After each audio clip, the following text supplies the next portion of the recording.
देवी और सज्जनों, आप सभी का मेरे चैनल में तहे दिल से मैं स्वागत करती हूँ। गणेश जी को नमन करते हैं और गणेश पुराण की कथा है जो मैं सुनाई रही हूँ आपको। अभी तक 11 कथाएँ मैंने की है अपलोड, आप देखिए वो। आज की अपनी अगली कथा। पिछली कथा में हमने देखा गृहसमद मुनि जी का जन्म कैसे हुआ, उन्होंने गणेश जी की आराधना कैसी की, वो हमने देखा। अभी आगे की कथा। गृहसमद मुनि अभी मुनि बने थे। उनको गणेश जी की आराधना करने के बाद वो समाज में जो सम्मान वो जो चाहते थे, यज्ञ विधि का जो हक वो चाहते थे, वो सब उनको मिला। सारे ऋषि मुनि उनको बहुत आदर से बुलाने लगे। वो बहुत खुश थे। एक दिन ऐसे ही वो गृहसमद मुनि अपने घर में बैठे थे, अपने आश्रम में, तो उनको छींक आई। वो छींक में से एक बालक की उत्पत्ति हुई और वो छोटा सा बालक इतना भयानक था देखने में, जैसे कि दैत्य कोई सामने है। तो एकदम बड़ी बड़ी आँखें और लाल रंग का था और इतनी कर्कश आवाज़ में वो रो रहा था। उसको देख के और सुन के ही गृहसमद मुनि भी एक क्षण भर के लिए वो डर गए। उनकी आंखें बंद हो गई। एक निमेष पर उन्होंने चिंतन किया कि ये कौन सा बालक है और ये यहाँ क्या कर रहा है। तो जैसे उन्होंने गणेश जी का नाम लिया और आंखें खोली, तो वो जो सामने जो भयानक बालक था वो उन्हें बहुत सुंदर लगने लगा। छोटा सा बालक, छोटी सी कटी, उस पर मेखला, पाँव में नुपुर, सर पे छोटा सा मुकुट, छोटी छोटी आँखें, सुंदर आँखें। वो बालक उन्हें बहुत अच्छा लगा, बहुत सुंदर था वो। और फिर गृहसमद मुनि जी ने उसको पूछा कि बालक तू कौन है, तू कहाँ से आया? तो बोला मैं आपका ही बेटा हूँ, आपका ही पुत्र हूँ, आप ही मेरे माता हो, आप ही मेरे पिता हो। तो बोला कि मैं आपका नाम बहुत रोशन करूँगा। मैं अभी बहुत छोटा हूँ, लेकिन मैं चाहता हूँ कि मैं इंद्रलोक पे राज करूँ, मैं सारे त्रिलोक पे राज करूँ।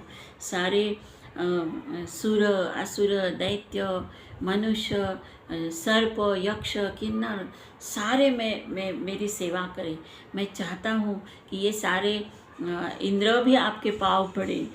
वो जब ऐसा बोला तो गृहसमद मुनि को बहुत अचरज भी लगा और बहुत खुश भी हो गए कि मेरा पुत्र बहुत बलवान, शक्तिशाली, पराक्रमी बनना चाहता है। तो उन्होंने उससे बोला मैं तुझे गणेश जी का मंत्र देता हूँ, गणेश जी की आराधना कर, तेरी मनीषा पूर्ण होगी। उनको ऐसा लगा कि ये बच्चा जो मेरा है ये मेरा नाम रोशन करेगा। तो उन्होंने उसकी गणेश मंत्र की दीक्षा दी और वो छोटा बच्चा वन में जाके उसने गणेश जी की आराधना चालू की। वो गणेश जी का मंत्र जपता था। 15,000 साल उसने गणेश जी की आराधना की। इतनी तीव्र तपश्चर्या के बाद एक दिन उसके मुंह से अग्नि की ज्वालाएं बाहर आने लगी उसकी तपश्चर्या की वजह से, और गणेश जी प्रसन्न हुए और सामने आए। गणेश जी ने उसको शांत किया, लेकिन गणेश जी का जो रूप था वो देख के वो जो बालक था वो बहुत खुश हुआ और उसने गणेश जी को वंदन किया। गणेश जी बोले तुझे क्या चाहिए?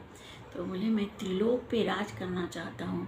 सारे जो सूर, असुर है, राक्षस है, देव है, वो सारे मेरे पाँव पड़ने चाहिए, मेरे पिताजी के पाँव पड़ने चाहिए। यक्ष, गंधर्व, किन्नर, मनुष्य लोग, सर्प योनि, सब पे मेरा अधिकार होना चाहिए, सब पे मुझे राज करना, ये मेरी मनीषा है।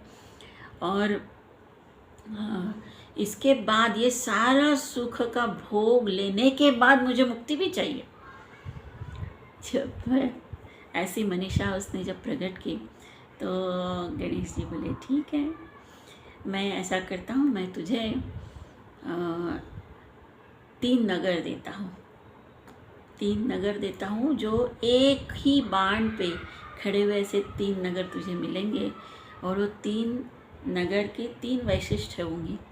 एक होगा तांबे का, एक होगा रजत का, चांदी का, और एक होगा सोने का। ऐसे 3 मैं ऐसे वैशिष्ट्यपूर्ण नगर तुझे देता हूँ। और ये तीनों नगरों पे, ये जैसे कि तुम समझो कि ये इंद्रलोक है, ये मर्त्यलोक है और ये पातालोक है, ऐसे समझ के तुम इस पर राज करो, तेरी सारी मनीषाएँ पूरी होगी। ये तीनों लोग, तीनों पुर एक ही बाण पे स्थित होंगे। और ये जो बाण है, वो बाण को जब शंकर भगवान मारेंगे तो ये बाण के ऊपर जो तो ये 3 पुर हैं, ये 3 नगरियां हैं, वो उद्ध्वस्त हो जाएंगे और तो तेरा अंत हो जाएगा और तुझे मोक्ष मिलेगा भगवान शंकर के हस्ते। तो ये 3 पुर मैं तुझे प्रदान कर रहा हूँ, इसीलिए आज से तुझे कहला जाएगा त्रिपुरासुर। सो इस तरह से त्रिपुरासुर का उदय हुआ। त्रिपुरासुर को गणेश जी का आशीर्वाद भी मिला और त्रिपुरासुर आगे अपने कार्य करने चला। अभी ये त्रिपुरासुर की जो ये कथा है गणेश पुराण में, ये ऐसी कथा है, लेकिन बाकी सारे पुराण में थोड़ी सी भिन्न कथा है।